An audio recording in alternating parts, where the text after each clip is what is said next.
Hi అండి. అందరూ ఎలా ఉన్నారు? మీ అందరికీ తెలుసు 'బిగ్ బాస్' షో విన్నరు 'రైతు బిడ్డ'. ఈ రైతు బిడ్డ నిజంగా రైతు బిడ్డ కాదు. రైతు చేస్తారు. వీడు నమ్మించి మోసం చేశారు. ఇప్పుడు వీడు రైతు నాకు నచ్చని విషయం ఏంటంటే వీడు 'బిగ్ బాస్' షో విన్ అయ్యి బయటకొచ్చాక పోలీసోళ్ళు కుక్కలాగా ఈడు వెనకాతల పరిగెట్టారు. నాకు ఇప్పటికీ అది చూసినప్పుడల్లా నాకు మండిపోతుంది. ఆ టైంలో నేను ఉంటే నువ్వెవడురా? ఒలింపిక్ మెడల్ ఏమైనా తెచ్చావా దేశానికి? ఒక షో నుంచి బయటకు వస్తే వీడు రచ్చ చూడాలి నిజంగానా.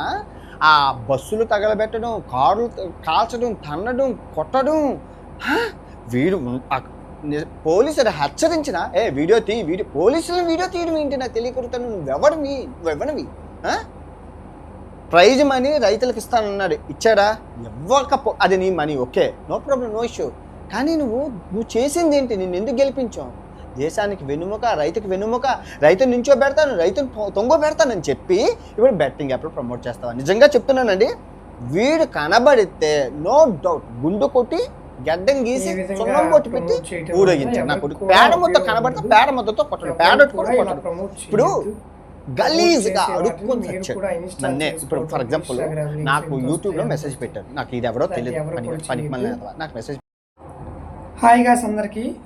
ఈరోజు ఈ వీడియో తీయడానికి కారణం ఏంటి అంటే ఇప్పుడు బాగా ఫేమస్ అయిన ఇన్ఫ్లుయెన్సర్ అందరూ కూడా వాళ్ళు బెట్టింగ్ యాప్స్ ప్రమోట్ చేస్తూ ఉన్నారు. అలా ప్రమోట్ చేయటం వల్ల ఎంతోమంది యువత ప్రాణాలు కోల్పోయారు. ఆ బెట్టింగ్ యాప్లో డెమోలో మాత్రం ఇంత మీరు ఎగ్జాంపుల్కి ఒక 1000 రూపాయలు బెట్టింగ్ కాస్తే మీకు 10,000 దాకా అమౌంట్ వస్తాయి.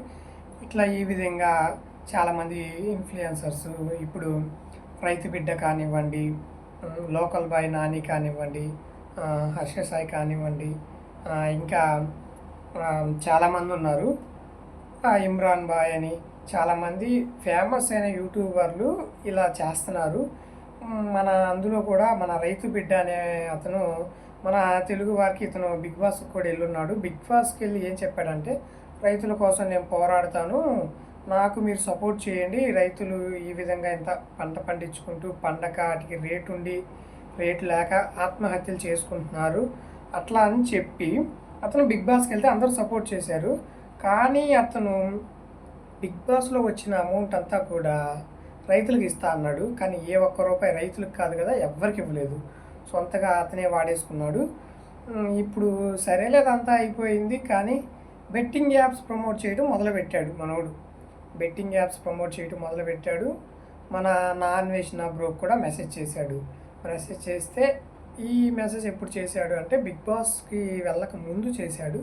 ఎట్లా హెల్ప్ చేయి బ్రో, నేను ఇట్లా బిగ్ బాస్కి వెళ్ళాలనుకుంటున్నాను అంటే, బ్రో నువ్వు వెళ్ళాలనుకుంటున్నావు మంచి కాన్సెప్టే, నీ ప్రయత్నం నువ్వు చేయి అని చెప్పాడు. ఇట్లా మనోడు సక్సెస్ అయ్యాడు. కానీ బెట్టింగ్ యాప్స్ ప్రమోట్ చేసి వీళ్ళు 1000 కోట్లు సంపాదించుకుంటున్నారు. ఎంతోమంది అమాయకుల ప్రాణాలకి బలి కోరుతున్నారు. మన తెలంగాణ ఆర్టీసీ ఎండి సజ్జనార్ గారు కూడా బెట్టింగ్ యాప్స్ ఎవరు కూడా ఇన్ఫ్లుయెన్సర్స్ ప్రమోట్ చేయొద్దు అని చెప్తూనే ఉన్నారు. కానీ ఎవరు వినకుండా ప్రమోట్ చేస్తున్నారు. ఇప్పుడు మనం సంతోషించదగ్గ విషయం ఏంటి అంటే, మన నాన్వేషినప్పుడు దీని మీద పోరాటం చేస్తున్నారు. మన సజ్జన గారు కూడా పోరాటం చేస్తున్నారు. వీళ్ళు పోరాటం చేయటం వల్ల ఇప్పుడు ఎవరు కూడా బెట్టింగ్ యాప్స్ ప్రమోట్ చేసే ప్రసక్తే లేదు, చేయరు కూడా. అందరిపైన కూడా ఎఫ్ఐఆర్స్